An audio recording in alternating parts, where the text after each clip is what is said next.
মঞ্চ আলোকিত করে আছে বঙ্গমাতা গোল্ড কাপের সোনালী ট্রফি। এর জন্য লড়াইয়ে নামবে ৬টি দল। এই গ্রুপে আছে মঙ্গোলিয়া, লাওস ও তাজিকিস্তান। গ্রুপ বিতে বাংলাদেশের দুই প্রতিপক্ষ সংযুক্ত আরব আমিরাত ও কিরগিজস্তান।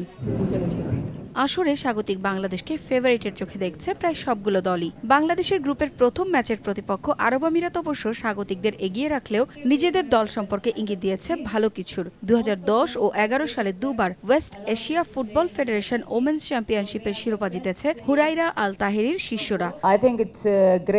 দেখুন, বাংলাদেশ অনেক এগিয়ে গেছে, তবে আমাদের দলও অনুশীলন করছে অনেকদিন ধরেই। প্রথম ম্যাচের জয়টা আমাদের কাছে গুরুত্বপূর্ণ, এরপর অন্য ম্যাচ নিয়ে ভাবতে চাই।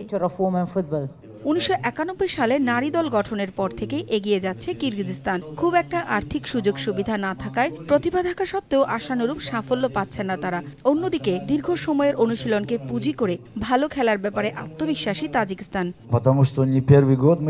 আমি চাই আমার দল জিতুক।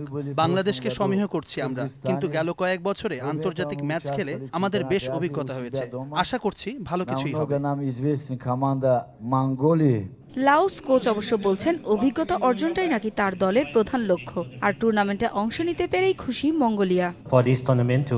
স্বাগতিক হিসেবে বাংলাদেশ কিছুটা সুবিধা পাবে, ওরা ফেভারিট অবশ্যই। তবে আমাদেরকে কেউ হালকাভাবে নিলে সে বড় ভুল করবে।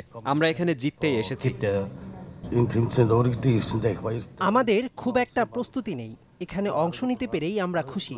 অভিজ্ঞতা অর্জনই আমাদের মূল লক্ষ্য।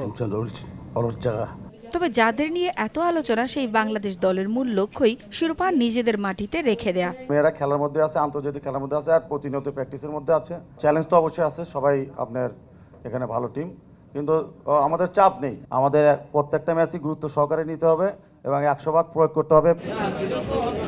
ম্যাচ বাই ম্যাচ জয়ের দিকেই চোখ দিতে চান ছোটন।